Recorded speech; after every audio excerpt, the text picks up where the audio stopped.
Local leaders toured a historical theater in Holyoke today. That's just one of the stops we make as Western Mass News goes town by town.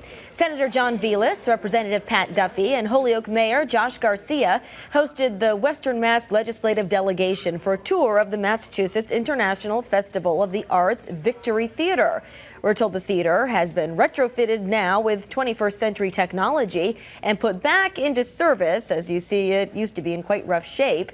Now it is as described as a state-of-the-art regional performing arts center. Town by Town takes us to two communities who've joined forces to help feed those in need. South Hadley and Granby came together to collect canned food items for the Neighbors Helping Neighbors food pantry. Items can now be dropped off at the South Hadley Police Station, South Hadley Fire Department, or the Granby Public Safety Complex starting today through February 20th.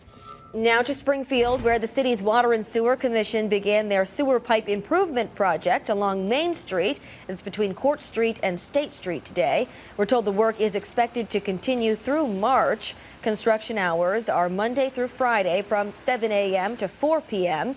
You're asked to avoid the area during those times.